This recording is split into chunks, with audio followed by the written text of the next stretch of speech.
आज हम बात करने वाले हैं 1 अप्रैल 2026 से लागू एक नए टैक्स अधिनियम के बारे में। ये सिर्फ एक नया वित्त वर्ष ही शुरू नहीं हो रहा है, बल्कि भारत के आर्थिक इतिहास में एक नए युग की शुरुआत हो रही है। पिछले 65 सालों से हम जिस आयकर अधिनियम के 1961 के बोझ तले दबे थे, वहाँ अब इतिहास बन गया है दोस्तों। आज से लागू हो गया है एक नया इनकम टैक्स एक्ट 2025। नमस्कार दोस्तों, आप देख रहे हैं क्रिप्टो गाइड हिंदी। अगर आप लोगों ने अभी तक चैनल को सब्सक्राइब नहीं किया है तो अभी कर ले, ताकि क्रिप्टो और शेयर बाज़ार से जुड़ी जो भी वीडियो आए तो आप सभी तक आसानी से पहुँचे। ठीक है दोस्तों, तो चलिए आगे बढ़ते हैं दोस्तों। अब असेसमेंट ईयर का चक्कर रहेगा, ना पुरानी जटिल भाषा का। क्या आपकी सैलरी पर टैक्स बदल गया है? क्या फ्यूचर एंड ऑप्शन ट्रेडिंग अब महंगी हो गई है? और आईटीआर भरने की डेडलाइन में क्या बदलाव हुए हैं? आज के इस वीडियो में हम इन सभी बड़े बदलाव का बारीकी से विश्लेषण करेंगे। तो चलिए शुरू करते हैं दोस्तों। ठीक है, सबसे बड़ा और सबसे राहत देने वाला बदलाव है कन्फ्यूजन का अंत। अब तक हम फाइनेंशियल ईयर और असेसमेंट ईयर के बीच उलझे रहते थे। अगर कमाई 2024 की है तो असेसमेंट 2025 में होता था। नया नियम, अब असेसमेंट ईयर शब्द को ख़त्म कर दिया गया है। इसकी जगह अब सिर्फ टैक्स ईयर का इस्तेमाल होगा। इसका मतलब है जिस साल आप कमाएंगे वही आपका टैक्स ईयर कहलाएगा दोस्तों।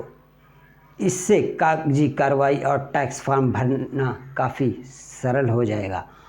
आम आदमी के लिए अब अपनी इनकम ट्रैक करना और फाइल करना पहले से कहीं ज़्यादा आसान हो गया है।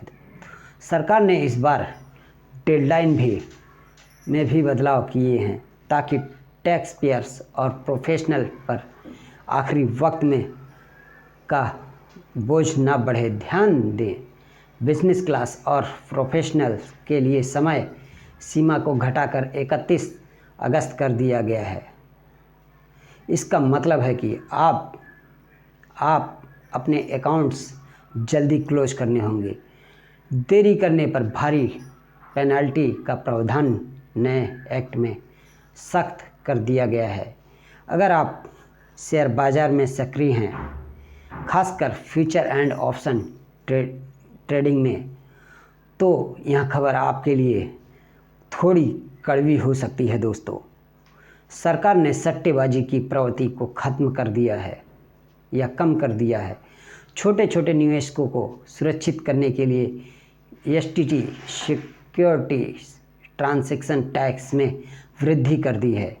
अब फ्यूचर एंड ऑप्शन ट्रेडिंग पर ट्रांजैक्शन कॉस्ट बढ़ जाएगी। ये सीधा एक फ्यूचर एंड ऑप्शन वालों पर मार है दोस्तों। इसका सीधा असर उन ट्रेडर्स पर पड़ेगा जो दिन भर में कई ट्रेड करते हैं।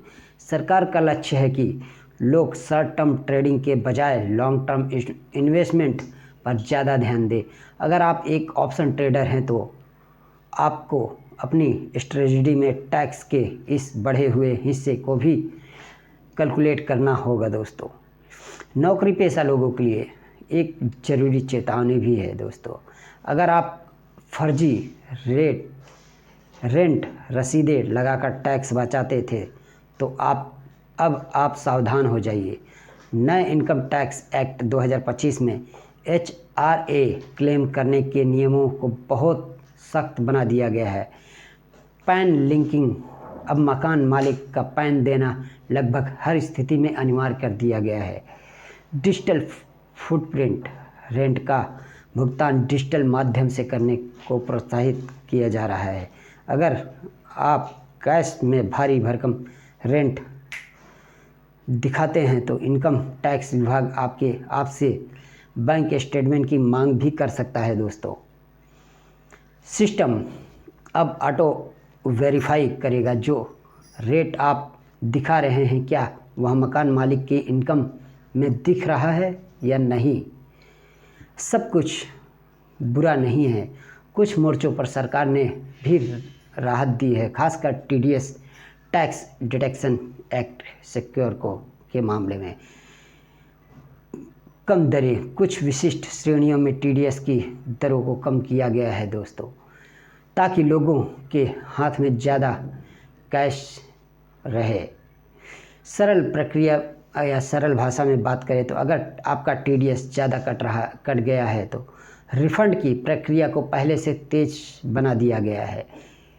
यह करने का वादा इस नए एक्ट में किया गया है। छोटे छोटे निवेशकों के लिए ब्याज पर कटने वाले टीडीएस की सीमा को में भी कुछ तकनीकी सुधार किए गए हैं दोस्तों, जिससे कम आय वाले लोगों को बार बार फॉर्म 15G और 15H भरने की ज़रूरत ना पड़े। अब सवाल उठता है कि 65 साल पुराने कानून को बदलने की ज़रूरत क्यों पड़ी दोस्तों। 1961 का कानून बहुत जटिल हो चुका था। उसमें हजारों संशोधन हुए थे, जिन्हें समझना एक आम आदमी के लिए बहुत बड़ी बात थी। नया आयकर अधिनियम 2025 का लक्ष्य है कि ठीक है। दूसरा है कोर्ट कचहरी के चक्कर कम करना और पूरी प्रक्रिया को फेसलेस और पारदर्शी बनाना। निष्कर्ष, आज से हम एक ऐसी व्यवस्था में प्रवेश कर रहे हैं जहां ईमानदार टैक्स पेयर को सम्मान और सुविधा देने की कोशिश की गई है, लेकिन टैक्स चोरी करने वालों के लिए दोस्तों रास्ते बंद कर दिए गए हैं। चाहे आप एक सैलरी पेड कर्मचारी हो, व्यापारी हो या निवेशक हो, आपको इन नए नियमों के अनुसार अपनी फाइनेंशियल प्लानिंग आज से ही शुरू कर देनी चाहिए। आपको यह बदलाव कैसा लगा? क्या टैक्स ईयर आने से आपकी उलझन कम होगी? हमें कमेंट में ज़रूर बताएं दोस्तों। अगर आपको यह जानकारी उपयोगी लगी हो या अच्छी लगी हो तो वीडियो को लाइक करें और अपने दोस्तों के साथ शेयर करना ना भूलें। और क्रिप्टो और शेयर बाज़ार से जुड़ी जानकारी, ऐसी ही सटीक जानकारी और ख़बरों के लिए चैनल को सब्सक्राइब करना ना भूलें। तब तक के लिए धन्यवाद। मिलते हैं अगले नेक्स्ट वीडियो में। धन्यवाद दोस्तों।